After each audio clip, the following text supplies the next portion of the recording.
اقبال اپنی اس ذمہ داری سے بخوبی واقف تھے، چنانچہ انہوں نے جب مد و جزر اسلام پہ نظر کی تو امت کو ایک مہلک مرض سے دوچار پایا، اور وہ تھا مرض بے یقینی۔ دور حاضر مست چنگ و بے سرور، بے ثبات و بے یقین و بے حضور۔ اقبال افراد ملت کو مادہ پرستی کی بے روح ساز بجاتے دیکھتے ہیں تو اس طرز حیات کی بے ثباتی پہ نوحہ گر ہو جاتے ہیں۔ یہ مادہ پرستی بالآخر انسان کو محض ظاہری علائق پہ بھروسہ کرنے کی عادت میں مبتلا کر دیتی ہے۔ نتیجتاً انسان خود پہ بھی یقین کھو دیتا ہے اور اپنے خدا پر۔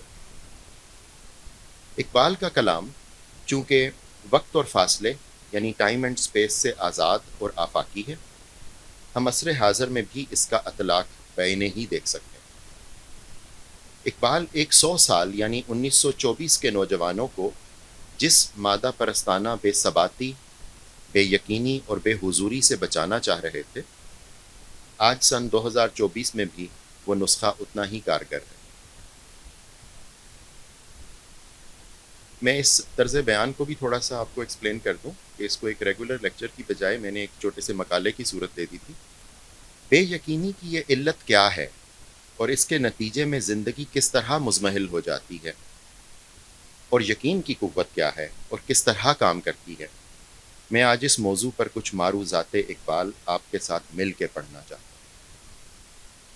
یقین مثل خلیل آتش نشینی، یقین اللہ مستی خود گزینی، سن اے تہذیب حاضر کے گرفتار، غلامی سے بتر ہے بے یقین۔ یعنی اقبال کے مطابق یہ خود پر اور خدا پر یقین کامل ہی تھا جس نے حضرت ابراہیم علیہ السلام کے لیے آگ میں پھینکے جانے کے باوجود زندگی کرنا آسان بنا دیا۔ یقین اللہ مستی خود گزینی ہے، گویا اقبال یقین کی دو جہتیں دکھا رہے ہیں۔ آپ اللہ کی ذات پہ کامل بھروسہ بھی کریں اور خود کو بھی پورے یقین کے ساتھ تھام کر رکھیں۔ تہذیب حاضر کی گرفتاری سے مراد مغرب زدہ فلسفہ و ادب سے دوچار ہونا ہے، جس کا مقصد نوع انسانی کو عظمت مغرب یعنی superiority of the civilisation of western hemisphere کی چکا چوند سے مروب کرنا، تاکہ اہل مشرق کبھی اپنی ذہنی غلامی سے آزاد نہ ہو سکے، اور ہمیشہ اپنے خیال کے معیار کی کسوٹی مغرب کی تائید رکھیں۔ قومی اور بین الاقوامی حالات کے تناظر میں آپ خود اپنے چاروں طرف نظر کیجئے، آپ کو ایسی آوازوں کی کثرت سنائی دے گی: ہم کیا کر سکتے ہیں؟ میں اکیلا کیا کر سکتا ہوں؟ کوئی اکیلا کیا کر سکتا ہے؟ نوبت بئیں جا رسید کو کوئی ملک اکیلا کیا کر سکتا ہے؟ مسلمان ملکوں کے پاس تو کوئی جدید تکنیکی مہارتیں بھی نہیں، مگر اس سارے شور و غوغا کے باوجود اقبال فرماتے ہیں: خدائے لم یزل کا دست قدرت تو، زباں تو ہے، یقین پیدا کرے غافل کہ مغلوب گماں تو ہے۔ اس تعلیم سے استنباط کریں تو معلوم ہوتا ہے کہ ہاں، میں اکیلا بھی بہت کچھ کر سکتا ہوں، میں گر کے دوبارہ سنبھل سکتا ہوں، ہم سب مل کر معجزات پیدا کر سکتے ہیں، ہم حالات کے دھارے بدل سکتے ہیں۔ اگر یہ کیفیت حاصل نہ کی گئی، ذوق یقین پیدا نہ کیا گیا، تو عقل، علم اور فلسفہ سب کے ضائع ہو جانے کا اندیشہ ہے۔ خرد بیگانۂ ذوق یقین است، خرد بیگانۂ ذوق یقین است کہ مارے علم و حکمت بد نشین است۔ یعنی اگر ہماری عقل و فہم یقین کی قوت سے عاری ہو گئی، اگر ہمارا خود پر اور اپنے خدا پر یقین ٹوٹ گیا، تو ظاہری علم و حکمت اور ان پر مبنی جدید آلات اور اعداد و شمار ہمارے لیے نقصان کا باعث بن جائیں۔ عقل را سرمایہ بیم و شک است، یعنی جدید تعلیم و تنقید کا سرمایہ تنقید نگاری ہے۔ ان کے ہاں کہا جاتا ہے to doubt is to know. عشق را عزم و یقین لا ینفکست، یعنی عشق جیسے بلند تر علم کے لیے یقین کی قوت لازم و ملزوم۔ علم حاضر پیش آفل در سجود، یعنی جدید علم غروب ہو جانے والوں کے سامنے سر بسجود ہونا ہے۔ شک بیفزود و یقین از دل ربود، یہ شک کو بڑھاتا ہے اور یقین کو دل سے نکال دیتا ہے۔ بے یقین را لذت تحقیق نیست، بے یقین را قوت تخلیق نیست، یعنی بے یقین انسان میں تحقیق کا شوق ہی پیدا نہیں ہوتا، نہ ہی بے یقین انسان کوئی نئی چیز تخلیق کر سکتا ہے۔ بے یقین را راشا ہا اندر دل است، بے یقین انسان کا دل ہر وقت خوف سے ہی کانپتا رہتا ہے۔ نقش نو آورد نورا مشکل است، اس کے لیے ایک نیا خیال لانا مشکل ہو جاتا ہے۔ از خودی دور است و رنجور است و بس، وہ اپنی خودی سے دور ہوتا چلا جاتا ہے اور ہر وقت اس افسردہ اور اداس رہتا ہے۔ رہبرے او ذوق جمہور است و بس، اس کے پیش نظر صرف عام لوگوں کو خوش کرنا رہ جاتا ہے۔ وہ غالب روایت کا غلام یعنی ٹرینڈ فالوور بن جاتا ہے۔ رہبرے او ذوق جمہور است و بس۔ ایک مرتبہ پھر بین الاقوامی منظر نامہ دیکھیے، سوائے معدود چند مسلمانان عالم اپنے خدا پر، خود پر، اپنے قدرتی وسائل پر، اپنی عددی قوت پر، اخوت اور اتحاد کی برکت پر یقین کھو بیٹھے ہیں، اور اس کے نتیجے میں غیروں کے زیر بار احسان ہو چکے ہیں۔ چند مغربی طاقتیں انہیں چار شانے چت اور زمین بوس کر چکی ہیں۔ میر سپاہ ناسزا، لشکریاں شکستہ صف، آہ وہ تیر نیم کش جس کا نہ ہو کوئی ہدف۔ اور عرب ہو یا عجم، حرم کے پاسبان تہی دامن دکھائی دیتے ہیں۔ غیر ممالک اور عالمی مغربی اداروں جیسے IMF پر بے جا انحصار اور اپنی صنعت و حرفت کی ترویج کی بجائے اہل مغرب کے دروازوں پر فوجی اور تکنیکی آلات اور طرز حکومت و معاشرت کی دریوزہ گری کرتے نظر آتے ہیں۔ اقبال کے ہاں بار بار اس کی وجہ یقین جیسی اہم قوت کا فقدان بتایا جاتا ہے۔ سبب کچھ اور ہے، تو جس کو خود سمجھتا ہے، زوال بندہ مومن کا بے زری سے نہیں۔ فرماتے ہیں نگہبان حرم میں مار دیر است، یقینش مرداؤ چشمش بغیر است، یعنی جو حرمین مکہ و مدینہ و اقصیٰ کی دیکھ بھال کرنے والے تھے وہ اب بت خانے تعمیر کر رہے ہیں۔ نگہبان حرم میں مار دیر است، یقینش مرداؤ چشمش بغیر است۔ اس کی وجہ یہ ہے کہ ان کے دلوں کا یقین ختم ہوا اور ان کی نگاہیں غیروں کی امداد پہ جا ٹھہری۔ ز اندازے نگاہ او تواں دید کہ نومید از ہمہ اسباب خیر است، یعنی ان کے زاویہ نگاہ کو دیکھو تو صحیح، انہیں غیروں کی مدد کے سوا خیر کے کوئی اور اسباب دکھائی ہی نہیں دیتے۔ یہ لوگ ہر وقت بے یقینی کی گرد اچھال اچھال کر اپنی بینائی کے جانے کا رونا روتے رہے۔ روح در تن مردہ از ذوف یقین، نا امید از قوت دین مبین۔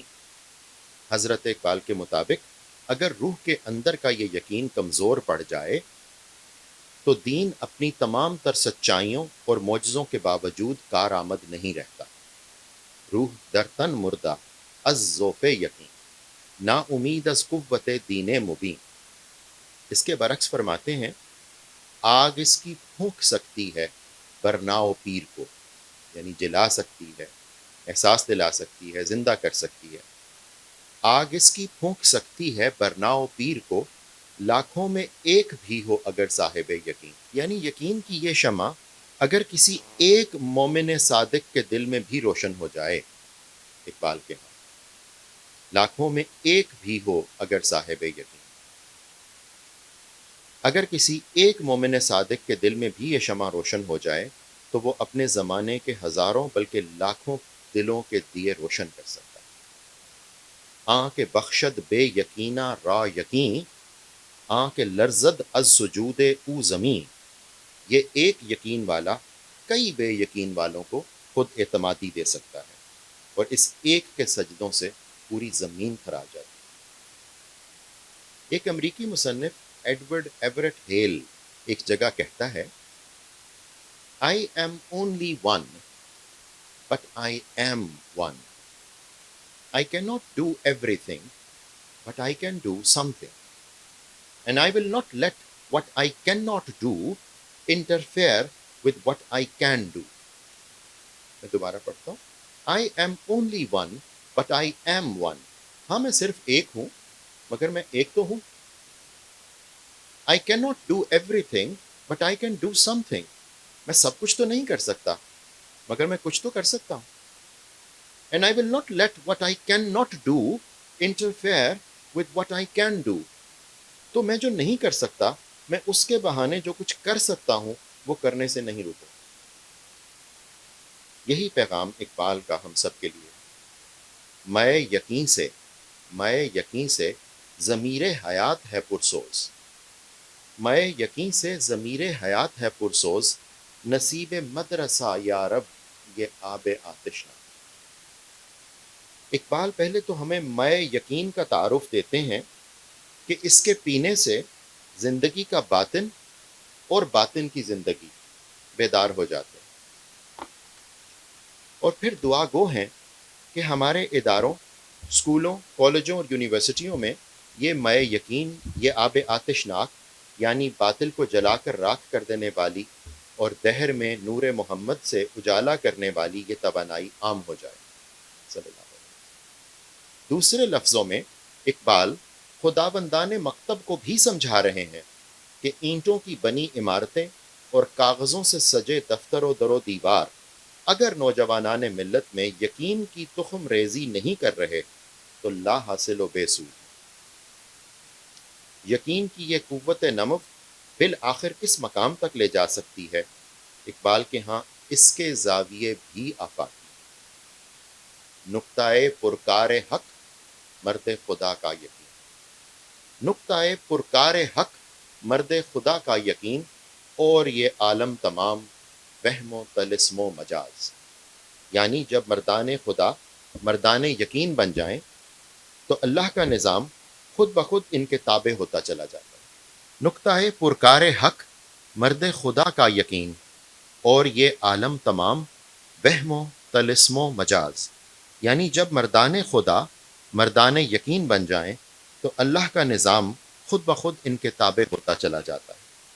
معاملات حیات پھر ان کی مرضی سے الجھتے سلجھتے ہیں. اس لیے نہیں کہ یہ لوگ خود کار فرما ہو جاتے ہیں بلکہ اس لیے کہ ان کے لیے ید اللہ فوق ایدیہم کا فرمان جاری ہو چکا ہے. اقبال کے مخاطب بالعموم نوجوانان ملت اسلامیہ ہوا کرتے ہیں اور تعلیمات اقبال کا اول آخر مقصد ان نوجوانوں کے فکری نظام یعنی انٹلیکچول مائنڈ سیٹ کی آبیاری ہے. آج کی معلوماتی تکنیک، انفارمیشن ٹیکنالوجی، مصنوعی ذہانت یعنی آرٹیفیشل انٹیلیجنس کے آ جانے پر ہمارے نوجوان کبھی کبھی دل برداشتہ دکھائی دیتے ہیں. تو یاد رکھیے کہ اعداد و شمار کے یہ جدید ذرائع ہماری آسانی کے لیے ہیں نہ کہ ہم پر حکمرانی کے لیے. ان سے مدد لیجئے مگر ان پر مکمل اعتماد مت کیجیے. ان ذرائع پر مکمل بھروسہ کرنا ایک نئی ذہنی غلامی کا شاخسانہ ہے. آپ ان جدید ذرائع معلومات سے مدد لیتے ہوئے ہمیشہ بنیادی ماخذ یعنی پرائمری سورسز سے خود استفادہ کریں. معلومات کی بھرمار آپ کو زیر و زبر کرنے لگے تو علمی موازنہ یعنی کمپیریٹیو اسٹڈی کا سہارا لیں. روایت کی رسی کو بھی تھامے رہیں اور صحبت استاد کے ساتھ ساتھ ذہنی تجزیے، فکر اور کشف و ملاحظہ سے بھی کام لیں. یقین کامل اس نسخے کا جزو لا ینفک ہے. اقبال اپنے نوجوانوں کے لیے دعا گو ہیں. دلش را روشن و پائندہ گردان ز امیدی کے زائد از یقینی. اے اللہ ان کے دلوں کو ہمیشہ کے لیے روشن کر دیجئے، انہیں امید کی وہ قوت عطا ہو جو یقین کی برکت سے حاصل ہوتی ہے. دلش را روشن و پائندہ درگان دلش را روشن و پائندہ گردان ز امیدی کہ زائد از یقینی۔ اقبال تو گویا اس امید پر جیتے رہے کہ ایک روز نوجوانان ملت اسلامیہ اقوام مغرب سے قیاس کرنے کی بجائے قوم رسول ہاشمی بننے پر آمادہ ہو جائیں گے۔ خوشا روزے کہ خود را بازگیری، وہ دن کتنا پیارا ہوگا جب تم لوگ پھر سے خود تک پلٹ آؤ گے۔ خوشا روزے کہ خود را بازگیری، ہمیں فقرست کو بخشد امیری، ہماری غربت اس دن ختم ہو جائے گی، ہم امیر ہو جائیں گے۔ حیات جاوداں اندر یقین است، ہمیشہ رہنے والی زندگی صرف یقین کی قوت سے پیدا ہوتی ہے۔ رہے تخمین و زن گیری بمیری، جس نے محض ظاہری جمع تفریق کا راستہ پکڑا وہ ہلاک ہو گیا۔ اس رزم گاہ حیات میں اگر آپ پیر پھسلا دینے والے گمانوں کے لشکر سے بچ کر یقین کے ثبات تک پہنچنا چاہیں تو اقبال شمشیروں اور تدبیروں کے ساتھ ساتھ ذوق یقین اور صدق یقین تجویز فرماتے ہیں۔ مقام شوق بے صدق و یقین نیست، یقین بے صحبت روح الامین نیست۔ یعنی عشق کی منزل ایک سچے جذبے کے ساتھ خود پر اور خدا پر بھروسہ کرنے سے حاصل ہوتی ہے، اور اس کے لیے سوچ کا مقام اور زاویہ نگاہ بلند کرنا پڑتا ہے، صحبت روح الامین تک پہنچنا پڑتا ہے۔ گمان آباد ہستی میں، اقبال فرما رہے ہیں، گمان آباد ہستی میں یقین مرد مسلماں کا، بیاباں کی شب تاریک میں قندیل رہبانی۔ میں آج کے یہ معروضات حضرت علامہ اقبال کے ان غنائیہ الفاظ کے ساتھ مکمل کرتا ہوں۔ صحبائے یقین درکش و از دیر گماں خیز، یقین کی شراب پی لو اور اپنے واہموں کے بت خانے سے باہر نکل آؤ۔ صحبائے یقین درکش و از دیر گماں خیز، از خواب گراں خواب گراں خواب گراں خیز۔ یقین کی یہ خالص شراب پی لو اور اپنے واہموں کے بت خانے سے باہر آ جاؤ، اپنی اس غفلت سے نکل آؤ، جاگ جاؤ، اٹھ جاؤ۔ وما علینا۔